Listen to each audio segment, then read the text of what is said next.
Is die Here nie genadig nie? Ek staan nou net en dink, hoe genadig is hy? Hoe wonderlik en genadig is die Here dat dit met ons moeilik gaan? Dink ons in daai terme ooit daaraan? Want dis eintlik daai moeilike tye wat jou herinner, dat net hy is die een wat jou kan help. As dit nie vir moeilikheid was nie, sou ons totaal onafhanklik van hom geleef het. Dis juist daai moeilike oomblikke, daai moeilike besigheids, daai moeilike finansiële oomblikke wat ons beleef, die siekte in ons lywe wat ons beleef, wat ons herinner, dat ons God nodig het. En dat ons eintlik nie in beheer is soos wat ons gedink het ons is nie. So dalk gaan jy vanoggend deur 'n moeilike tyd. Dalk druk die lewe jou huidiglik so bietjie. Dalk is dit nodig vir jou om jou aandag te skuif. Van dit waar jy gedink het als gaan, na die een toe waaroor als gaan. Ons prys die Here vir sy genade in ons lewens. As ek daar. Die apostels het na Jesus toe teruggekom en vir hom alles vertel wat hulle gedoen het en wat hulle die mense geleer het. Daar was baie mense wat gedurig gekom en gegaan het, sodat Jesus se disippels selfs nie kans gehad het om iets te eet nie. Hy sê toe vir hulle, kom julle alleen saam met my na 'n stil plek toe en rus 'n bietjie. Hulle het met 'n skuit na 'n stil plek toe vertrek, waar hulle alleen kon wees. Baie mense het egter gesien en agtergekom waarheen hulle gaan. Hulle het vinnig van al die dorpe af, te voet daarheen gegaan, en nog voor Jesus en sy disippels daar aangekom. Toe Jesus uit die skuit klim, het hy 'n groot menigte mense daar gesien, en hy het hulle innig jammer gekry, want hulle was so skape wat nie 'n wagter gehad het nie. Hy het hulle toe baie uitvoerig begin leer. Toe dit al baie laat was, het Jesus se disippels vir hom gesê, dis 'n afgeleë plek hierdie, en dis al baie laat. Stuur die mense terug, sodat hulle op die plase, in die omtrek en in die dorpies, vir hulle iets te eet kan koop. Maar hy sê vir hulle, gee julle vir hulle iets om te eet. Hulle antwoord hom, moet ons met 200 mense se dagloon brood gaan koop, om vir hulle iets te eet te gee? Hy vra vir hulle, hoeveel brood het julle? Gaan kyk. Nadat hulle gaan kyk het, sê hulle 5 brode en 2 visse. Hy het hulle opdrag gegee om al die mense klompies op die groen gras te laat sit om te eet. Die mense het in groepe van 100 en groepe van 50 gaan sit. Toe het hy die 5 brode en die 2 visse geneem, na die hemel opgekyk en die seën gevra. Daarna het hy die brood gebreek en dit vir sy disippels gegee om aan die mense voor te sit. En hy het ook die 2 visse onder hulle almal verdeel. Al die mense het geëet en genoeg gekry. Hulle het nog 12 mandjies vol bymekaar gemaak van die stukke brood en die vis.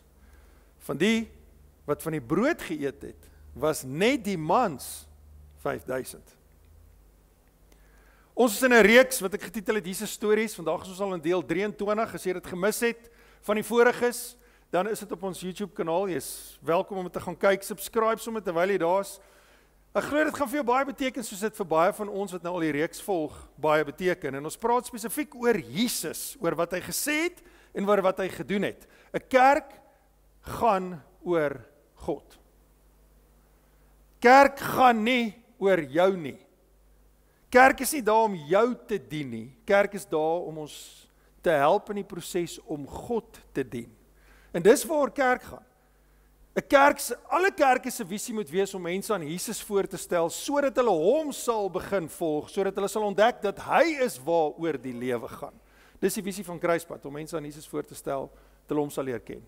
Hy kom en hy red jou, hy sit in jou 'n begeerte om hom te wil ken. En kerk is almal wat daai begeerte het. Dis 'n groepering van mense, is nie 'n gebou nie. En daai groepering van mense se nommer 1 fokus is God. Is nie my gemaak en hoe lekker dit vir my is en of dit vir my die heeltyd is soos wat ek dit wil hê nie. Maar is ek gelyk aan God se waarheid? Ek meet my lewe daaraan. Ek meet my lewe soos 'n spieël waarna ek kyk as ek in sy woord kyk en kyk, waar's ek met my verhouding met die Here? En dis waar kerk gaan. En dis konfronterend. Dis nie lekker nie. Dis juis wanneer dit moeilik raak, en ek wil dit vanoggend vir almal sê, dis juis wanneer jy 'n probleem begin ontwikkel met die kerk waarin jy sit, wanneer jy moet bly. Want dis 'n teken van nou begin die Here uiteindelik bietjie werk in jou. Dis juis wanneer jy aan daai mens vaskyk wat jou so irriteer, daai skynheilige ou. Dis juis van dis daar wanneer jou geloofskrisisse begin, wanneer jy 'n bietjie moet stiek. Want is daar waar gaan groei uitkom. Dis nie 'n aankondiging vir okay, hierdie een is nie meer lekker nie, kom ons gaan na die volgende een toe. Dit noem mense pubcrawling. Soos nou by hierdie kroeg, die party raak droog, kom ons gaan na die volgende een toe. Kerk is nie dit nie. Kerk gaan jou konfronteer en dit gaan nie lekker wees nie. En dis juist dan wanneer jy weet, okay, hier begin ek nou leer. Hier begin ek nou groei. Ek moet net stiek. Ek moet net met die Here praat en die Here gaan met my werk. Kerk gaan oor God. En as ons kyk na wat het Jesus gesê en ons kyk na wat het Jesus gedoen, dan leer ons God ken. Ons leer wie is God, want Jesus self het gesê, ek sê net wat my Vader sê en ek doen net wat ek my Vader sien doen. As jy God wil leer ken, as jy wil aandag gee aan daai begeerte wat God deur sy gees in jou hart gesit het, luister na Jesus en kyk wat het Jesus gedoen. Jesus het net gesê en gedoen wat God gedoen het. En die dag as hy daai begeerte in jou gesit het deur sy gees, dan praat die Heilige Gees ook met jou. En hy leer jou ook en hy sê ook vir jou wat om te doen en jy kan dan ook soos Jesus in die proses begin deelneem om net te sê en net te doen wat die Here vir jou sê. Daai proses noem ons heiligmaking. Jy word heilig gemaak, jy word gevorm tot in die beeld van Christus. En elke ou wat sê ek het 'n begeerte vir God, neem aktief deel aan die proses van heiligmaking. So ons is besig om by Jesus te leer, wie is God? Ons is besig om te sien, waar is ons in God se prentjie? En hoe wil hy ons gebruik? En hoe wil hy in ons werk? En dis wat ons in hierdie reeks doen. Nou laas week het ek julle vertel van die groot partytjie. Die groot partytjie van 'n ou wat homself as 'n koning aangestel het. Hy was eintlik net die ou wat oor die area van Galilea aangestel was volgens die Romeinse keiser Augustinus. En Galilea het nie eens aan hom behoort nie, maar hy moes heers daar. Sy naam is Herodes Antipas. As jy laasweek nie hier was nie, dan sal jy dit op YouTube moet gaan kyk. Dit behoort hierdie week op te kom. En Herodes Antipas het ons laasweek gesien het verjaar. En hy gooi toe 'n massiewe partytjie. Nou, in kontras daarmee, sien ons hierdie week gooi Jesus 'n partytjie. Maar hierdie twee partytjies is totaal verskillend. En ek wil graag vir julle die verskil wys. Dis toe ek nou hierdie week lees, toe kom ek op hierdie verskille af. Laas week het ons vir Herodes Antipas gevier, wat 'n absolute walglike mens was. 'n Heidense mens.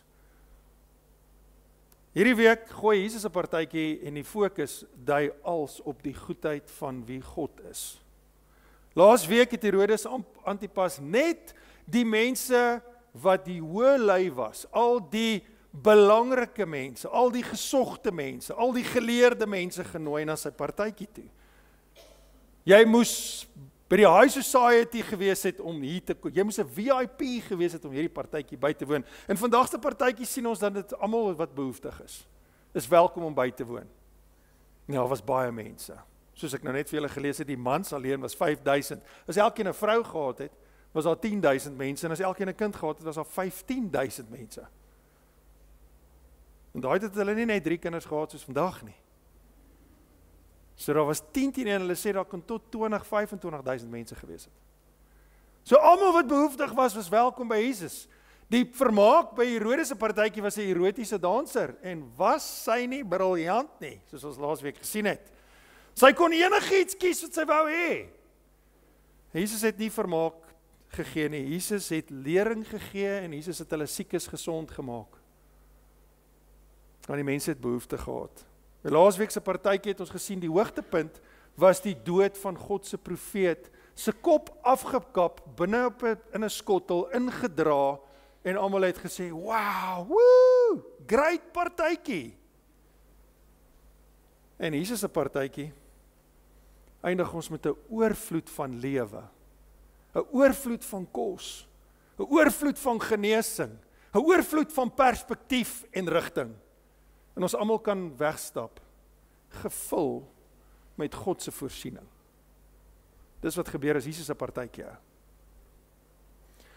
Ons storie waarna ons vandag gaan kyk is die eerste vermeerdering van die brood. Nou dit het meer as een keer gebeur in jou Bybel. In geval jy gedink het hierdie storie is net een keer, Jesus het meer as een keer kos meer gemaak. Hierdie was wel 'n baie geskiedkundige een. Hierdie is iets wat Jesus nou nog nie gedoen het nie. Hierdie wonderwerk staan uit bo die ander wonderwerke vir een baie spesifieke rede. Hierdie was nie individueel, net die hele tyd vir individuele mense gewees nie. Hierdie was 'n koöperatiewe wonderwerk gewees. Die eerste koöperatiewe wonderwerk. Dus daar's net 2 wonderwerke wat Jesus gedoen het, wat in al 4 evangelies voorkom, Matteus, Markus, Lukas en Johannes. Dis die vermeerdering van die brood, van die 5000 mans alleen, en Jesus se opstanding uit die dood uit. Dis die enigste 2 wonderwerke wat in al 4 evangelies voorkom. En het baie diep betekenis, ryk en diep betekenis vir elke ou wat sê, die Here het 'n begeerte vir my in my hart gesit vir hom. So wat beteken hierdie wonderwerk? Wat leer ons by God hieroor? Daai woorde wat ek al ondergeskryf vir Jehovah Jireh is wat hulle in Hebreëus sê, die God wat voorsien.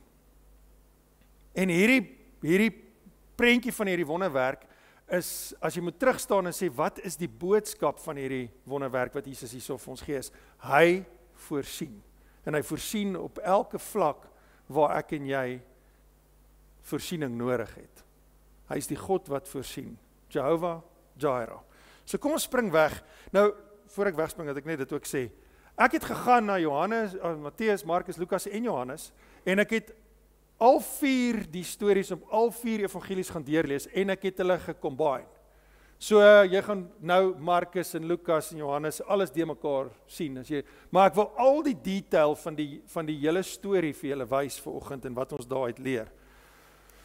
Ons spring weg, die apostels het na Jesus toe teruggekom en vir hom alles vertel wat hulle gedoen het en wat hulle die mense geleer het. So Jesus het net, soos as jy 2 weke terug hier was, of 3 weke terug hier was, dan sê jy weet, Jesus het sy 12 disippels in paartjies uitgestuur, hy het hulle die mag gegee wat hy gehad het, om dooies lewendig te maak, demone uit te dryf, siekes gesond te maak, en hy het vir hulle gesê, gaan verkondig vir die mense, dat die koninkryk van God is hier, hulle moet hulle self bekeer en hulle self laat doop, en saam met dit het hulle al hierdie wonderwerke gedoen. So dit was groepies gewees, 6 groepies, en hulle het dit gedoen, en die mense was absoluut mal daaroor. Almal het net gestroom na die disippels toe, en hierdie disippels het nie eers gesê, maar dis ons wat dit doen nie. Hulle het die hele tyd verwys na Jesus, die een wie ons volg nie. Hulle het die hele tyd gesê, dis hy.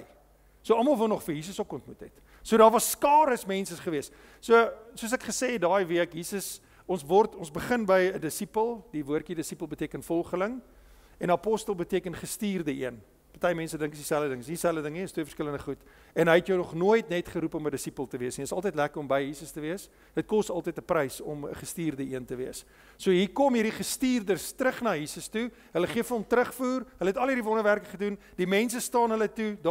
Dis skares mense. Almal weet nou wie Jesus, tot Herodes, het ons laasweek gesien, het nou al gehoor wie Jesus, die regerder van die land. Daar was baie mense wat gedurig gekom en gegaan het, sodat Jesus en sy disippels selfs nie kans gehad het om iets te eet nie. Dis interessant hierso. Waar is die apostels ewe skielik heen? Ons noem hulle weer disippels, want ons is nou weer by Jesus. Ons is nou weer besig om te leer. Ons is nou weer besig om te volg. Hy het ons gestuur om ons te wys hoe werk dit om as gestuurdes te funksioneer. Nou gaan hy ons weer verder leer. Ons is nou weer disippels. Mense staan hulle toe, hulle kan nie eet nie.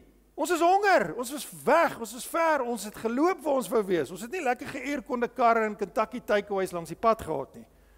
Hy sê toe vir hulle, kom julle alleen na 'n stil plek toe en rus 'n bietjie, want 'n arbeider is sy loon werd, het Jesus ons nou al geleer. Ek gaan vir julle rus gee.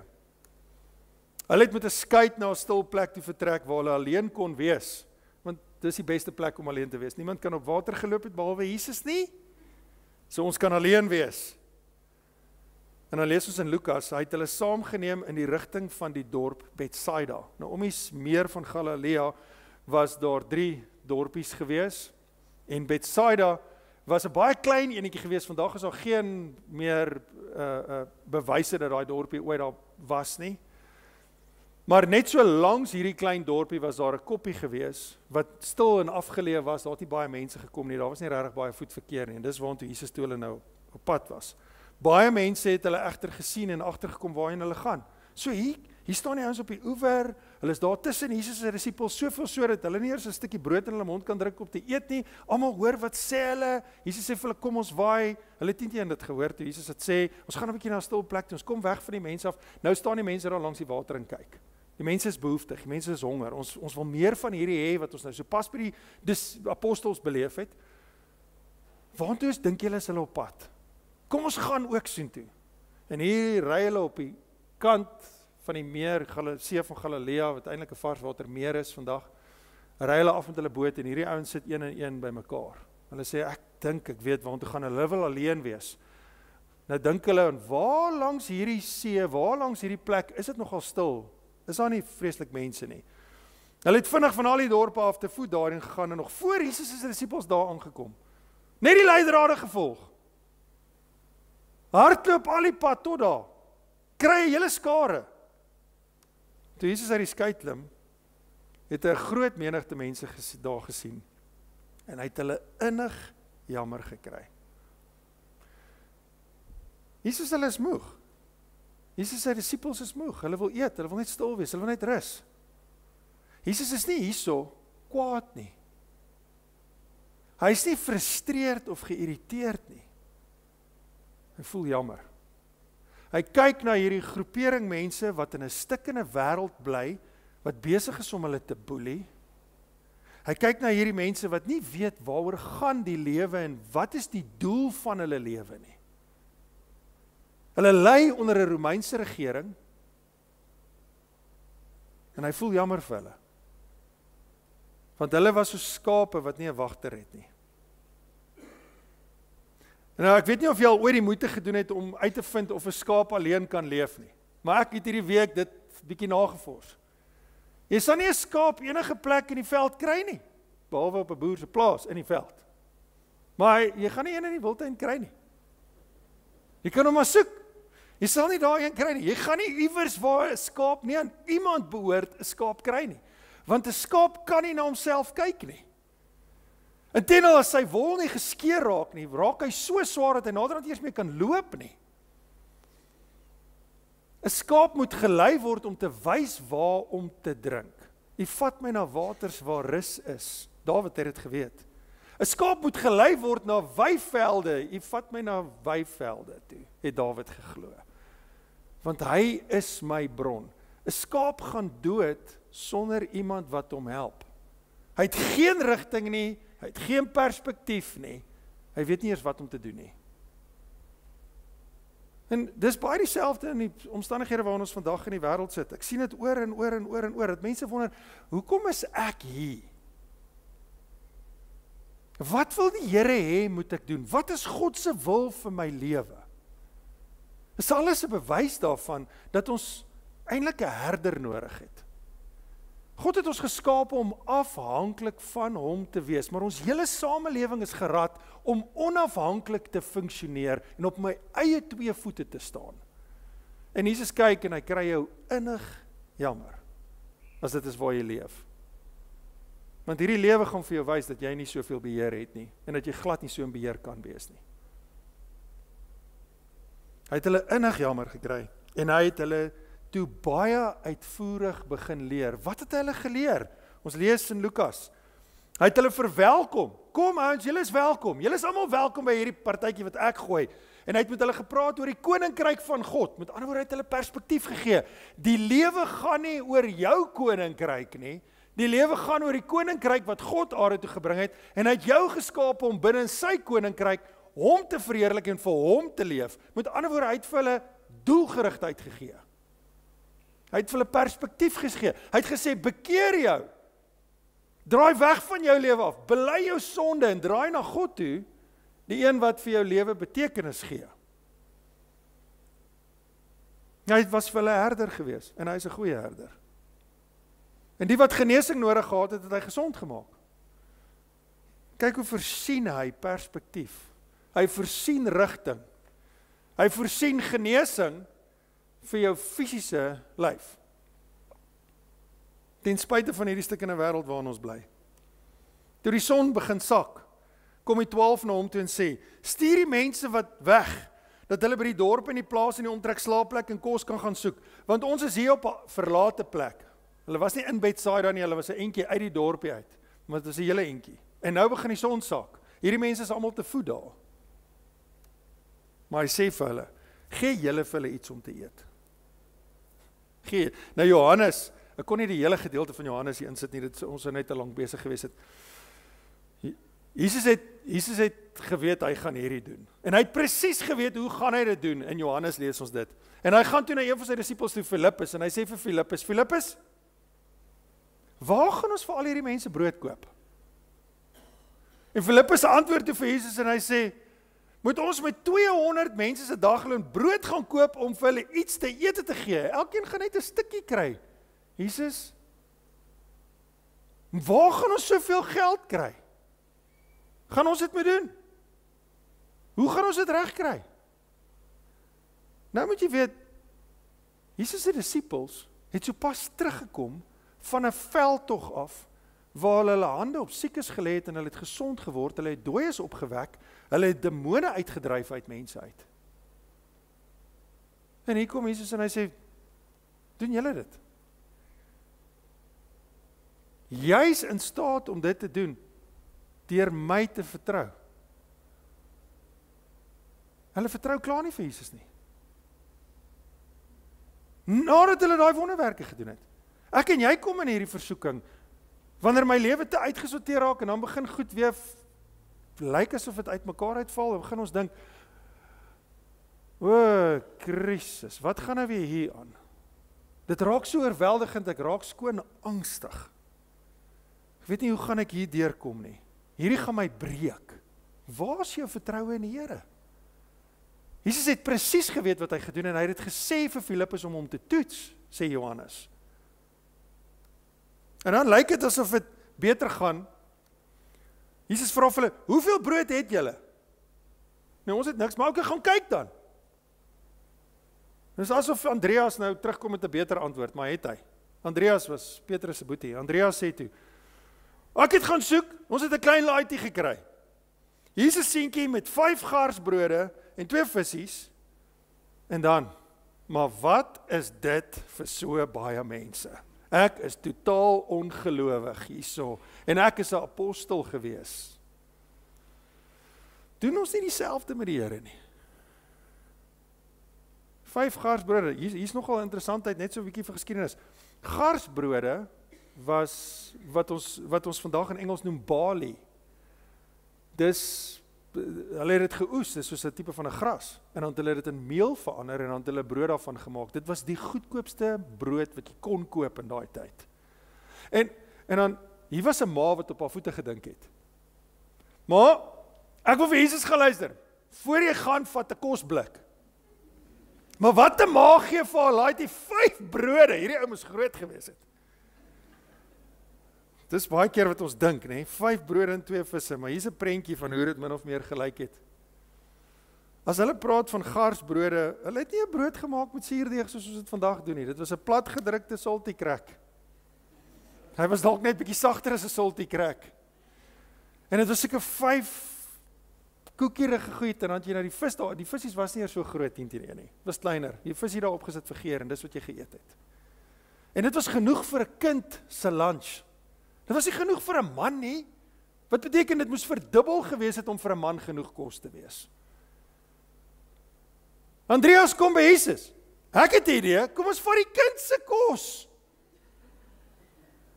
Krisis. From bad to worse.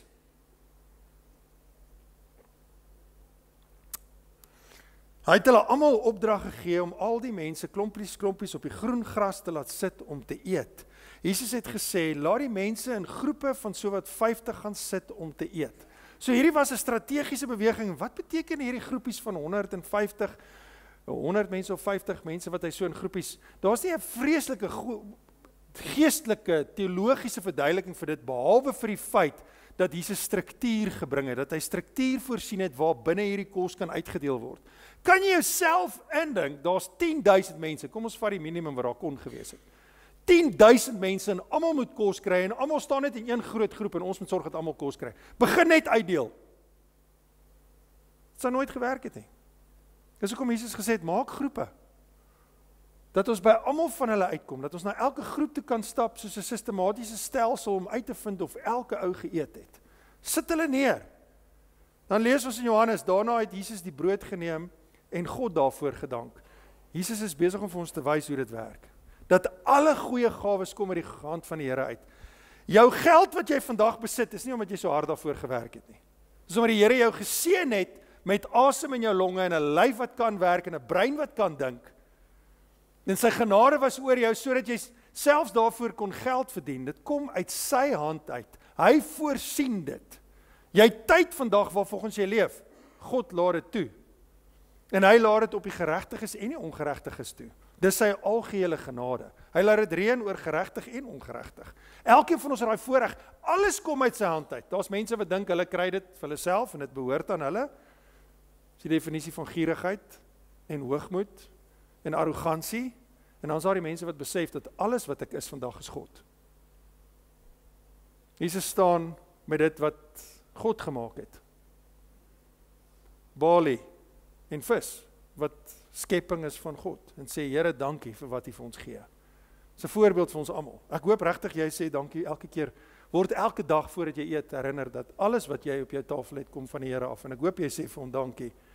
Daarna het hy die brood gebreek en dit vir sy disippels gegee om aan die mense voor te sit. En ek gaan nou, aan die einde gaan ek iets meer hieroor sê. Jesus het vir hulle gesê, gee julle vir hulle iets om te eet en kom julle deel dit uit. En net so ook soveel van die vis as wat hulle wou hê. Kan jy jouself indink in hierdie prentjie in? 2 visies, 5 broodjies, 10,000 mense. Genoeg kos vir 'n kind, word ewe skielik genoeg kos vir 10,000 mense. Daai balie het nooit gegroei nie. Daai vis het nooit geswem nie. Wat Jesus meer gemaak het. Jy kry hierdie mense wat sê, ek eet nie vis nie. Hier's dalk van julle vanoggend. Ek hou van vis. Maar, ek sê vir jou, jy sou hierdie vis wou geëet het. Want dit kom reguit uit die hand van die Here uit. Soos al die ander goed in my en jou lewe. Niet geskape in daai oomblik. Nadat die mense versadig was, sê hy vir sy disippels, maak die stukke bymekaar wat oorgebly het, sodat daar niks verlore gaan nie. En hier praat Jesus van goeie rentmeesterskap. Dat alles wat hy in jou lewe vir jou voorsien, hy voorsien nie vir jou dat iets moet gemors word nie. Jy moet 'n goeie rentmeester wees. Hulle het dit toe bymekaar gemaak. Daar was 12 mandjies vol met die stukke van die 5 garsbrode wat oorgebly het, nadat die mense klaar geëet het. Nou, op hierdie stadium, wat ek nou nie vir julle vertel het nie, is, Jesus is net besig met Jode hierso. Hier was nie heidene nasies tussen hierdie klomp Joodse mense nie. En God se volk in die Ou Testament was die Jode gewees. En Jesus het spesifiek homself toegespits om homself eers bekend te stel aan die Joodse nasie. En die Joodse nasie het uit 12 stamme uit bestaan. En die 12 mandjies wat na die tyd opgetel was, wat oorvloedig was 'n teken van God wat wil voorsien vir die nasie wat hy oorspronklik uitgekies het. Oortolligheid daarvan. So die 12 mandjies stel die 12 stamme van Juda voor. Maar wat dit ook voorstel is, daai woordjie daar vir mandjie is nie 'n wasgoedmandjie nie. Dis ook nie 'n piknikmandjie nie. Dis daai mandjie wat ek nou net vir julle gewys het met die visse en die broodjies. Dis 'n lunchbox. Hulle het 12 lunchboxes opgetel na die tyd. Want Jesus het 12 disippels gehad. Vir wie hy wou voorsien, vir wie hy wou hê moet stil wees en moes rus. Wat gewerk het so pas. Hierdie wonderwerk is baie groter en baie meer simboliek as wat ons dink. Jesus het eintlik geïllustreer vir die wêreld wat hy kan doen koöperatief. Hoe hy voorsien koöperatief. Toe die mense die wonderteken sien wat Jesus gedoen het, het hulle gesê hy is werklik die profeet, die een wat na die wêreld toe moes kom. Nou, is nogal interessant hierdie. Hulle erken hom nog nie as die seun van God nie. Hulle erken hom net as 'n man van God, die profeet van God, God se stem. Dit wat vir ons in die Ou Testament beloof is, dat God gaan 'n profeet stuur en hy gaan die oordeel bring en hy gaan die koning van die Jode wees. Hy gaan heers. Uiteindelik is dit tyd om daai posisie in te neem, het hierdie mense in hulle koppe begin dink, hy's ons nuwe koning. En hoe het hulle daai tyd 'n koning aangestel? As 'n koning kon sorg vir die massas. Het hulle gesê, hy's waardig om 'n koning te wees. Hy's waardig om 'n koning te wees. So hulle het gesê, hy's werklik die profeet. Hy het ons siekes gesond gemaak, hy het vir ons perspektief gebring. Ons is nie meer verlore skape nie. Hy het vir ons in ons begeertes volbring. Die een wat na die wêreld toe moes kom. Toe Jesus merk dat hulle hom met geweld wou koning maak, het hy verder die berg opgegaan, hy alleen. Want Jesus het nie dieselfde agenda gehad as wat die mense wou gehad het, hy moes gehad het nie. Hulle wou gehad het, Jesus moet hulle koning word en hulle wil hulle eie paleis hê. Hulle sou net daar begin het en opgemars het na Galilea toe en eers vir Herodes Antipas uitgehaal het, Israel toe gegaan, Jerusalem toe gegaan het, daai ouens vernietig het en uiteindelik sou hulle Rome toe gegaan het om die keiser te gaan ontroon. Hulle sou 'n hele rebellie begin het om hierdie koninkryk te vestig en hulle koning is Jesus Christus. Dit was hulle idee. Maar dis nie die manier hoe God kom werk het nie. Die probleem van die mens is, en die essensiële probleem van elke mens is, ons word in sonde gebore. Met 'n selfsugtige natuur dat dit als oor ons gaan. Hierdie mense het nie so almal rondom Jesus gaan drom en by hom saam gedrom omdat hulle hom wou ken nie. Hulle het na hom toe gehardloop vir wat hy vir hulle kon doen. En om na die Here toe te gaan vir wat hy vir jou kan doen, beteken nie jy's 'n kind van die Here nie. Dit beteken net jy het 'n sondige natuur. En jy is selfsugtig. Om na hom toe te gaan, om hom te ken en te weet wie hy is. Om te vertrou ten spyte van hoe moeilik dit in jou lewe gaan. En nuuskierig te raak oor wie hy sê wie jy is 'n bewys van die feit dat jy 'n begeerte vir God het in jou lewe. Dat jy 'n kind van die Here is. So hierdie ouens was totaal van die baan af gewees. Sodat Jesus weggestap het van hulle af. Op teen die berg. So wat leer ons van God? Wie is God in hierdie storie? Nommer 1. Hy gee om. Dis dalk hoekom jy vanoggend hier is. Hy gee om. Soos wat jy gebukkend gaan hê, nee, as die Here vir my omgee het, sou hy alles weggevat het wat vir my so moeilik is. Sou hy? Gaan dit oor jou of gaan dit oor hom? Want sy alles wegvat wat vir jou so moeilik is, gaan dit duidelik oor jou en nie oor hom nie. Dit wat vir jou so moeilik is, herinner jou dalk dat jy veronderstel is om afhanklik van hom te wees. En hy gee vir jou om, en hy wil vir jou perspektief gee, en hy wil jou leer. Hy hou nie daarvan dat jy 'n skaap is sonder 'n wagter nie. Wat besig is om jou eie lewe te vernietig nie. Hy gee om. Nommer 2, hy voorsien.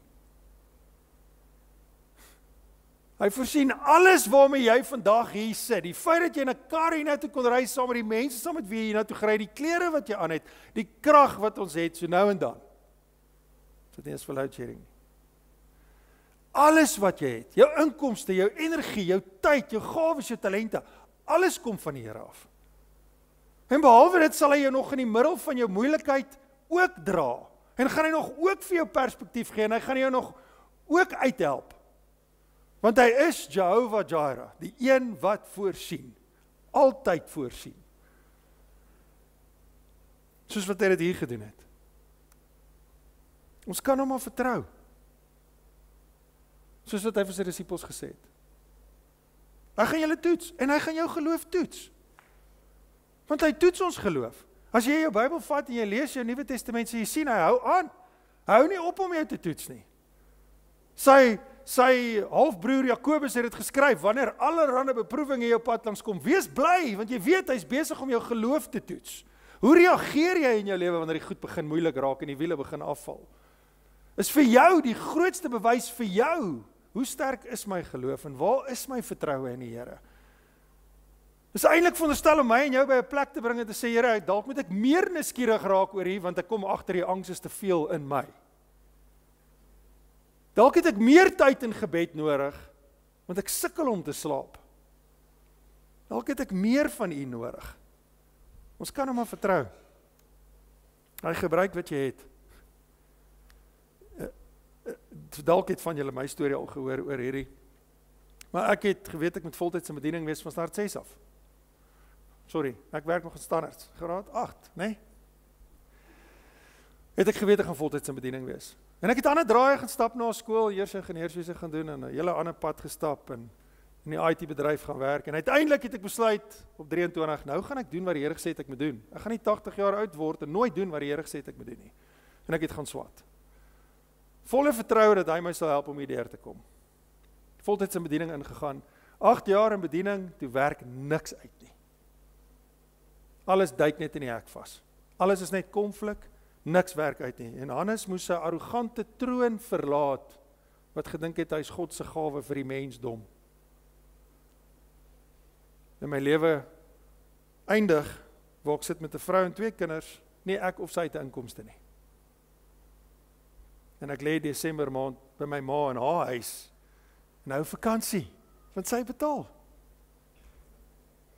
En ek droom hierdie storie, waar die Here vir my vra, Hannes, wat het jy? Wat het jy in jou hand? Ek sê, Here, ek het 'n mountain bike, en ek het 'n vistank. As jy maak die vistank 'n besigheid, en hou aan fiks bly met jou fiets. En dit klink so eenvoudig, en so onnosel. As jy vir my vandag ken, as jy weet, my bron van inkomste is my viswinkel. Ek het dit nie vermenigvuldig nie. As jy vir my vertel het, ek gaan visies van Zenien verkoop en ek gaan 'n lewe daarvan maak. My pa het gesê, Hannes, dink jy mense in Zenien gaan visies koop? Dan sê ek, Here, toe sê ek, pa, as ek R5,000 'n maand kry, is dit meer as niks. En die Here het net gegaan en hy het vermenigvuldig en hy het gebou en hy het gesit wat hy wou sit waar hy dit gesit het en ek kan nie vandag 'n dag verbygaan en sê, dit was ek gewees nie. Ek was so oulik en so cute gewees nie. Want die Here het voorsien, want die Here het gevat wat in my hand was en hy het dit vermeerder en vandag is ek voltyds in bediening. Doen ek wat ek weer die Here vir my op 'n jong ouderdom gesê het ek moet doen. En al wat hy vir my verwag het is om wat in my hande was vir hom te gee en wat vir my Gods onmoontlik was, het hy moontlik gemaak. Wat ek nie gedink het kan gebeur nie. Hy gebruik wat jy het. Jy kan nie vanoggend hier uitstap en nie vir jouself vra, wat het ek nie? En wat doen ek met wat ek het nie? Dien dit net vir my of gebruik ek dit om God se koninkryk te dien? Want weet jy wat, dalk het jy niks, maar dalk is omdat jy ook niks met dit doen nie. Dalk is omdat jy die hele tyd daaraan vashou. Hy gebruik wat jy het. En dan wanneer hy gebruik wat jy het, wees 'n goeie rentmeester. Dalk beleef jy 'n plek waar jy voel, weet wat, ek sou toe het regtig met my swaar gegaan het, nie 'n broodkrummel op die grond laat val het nie.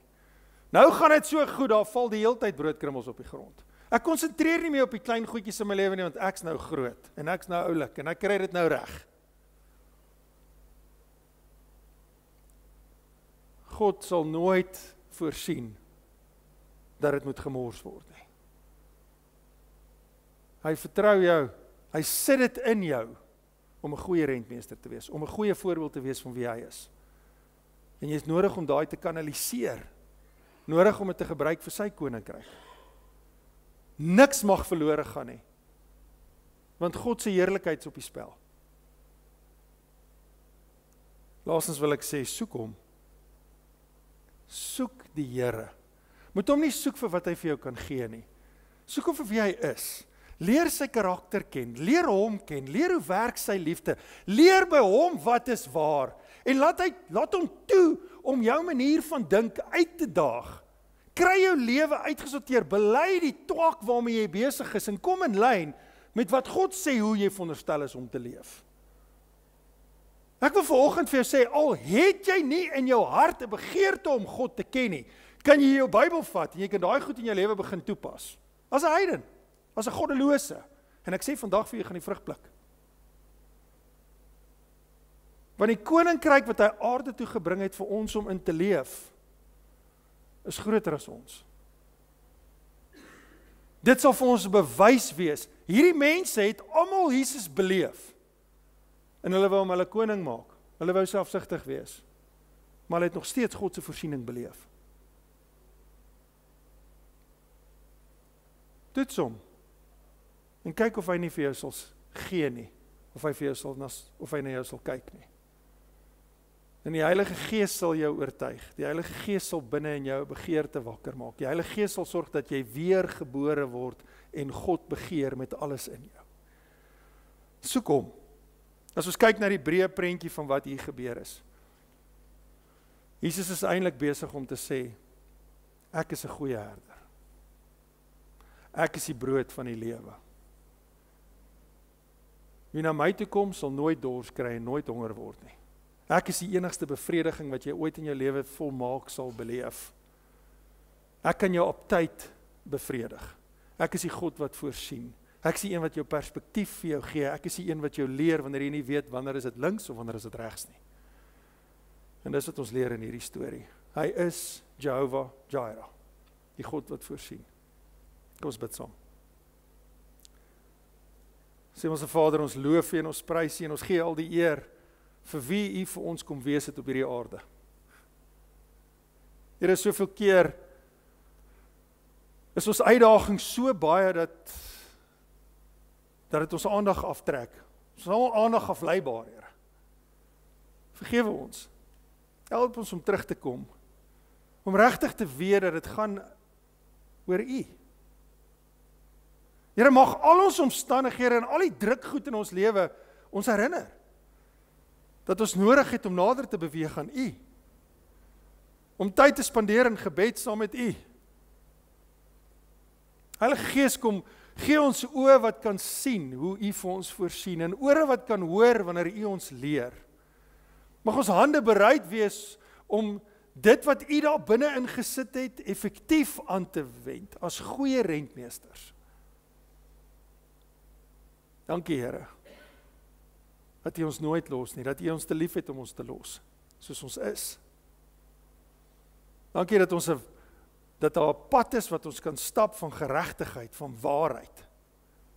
Mag ons voete altyd op daai pad bly. Ek wil bid vir elke persoon hier vanoggend, Here, wat 'n intense begeerte het om U te ken, dat U Uself aan hulle sal openbaar. En vir elke persoon wat vanoggend hier so is, wat dink dat U is net 'n manier om uit moeilikheid uit te kom en hulle kan nie gebruik wanneer hulle nie lekker voel nie, Here, mag U in hulle 'n begeerte bring vir U, om U te wil ken. Ons loof en ons prys U vir U teenwoordigheid en U getrouheid en U liefde. In die naam van Jesus bid ek dit. Amen.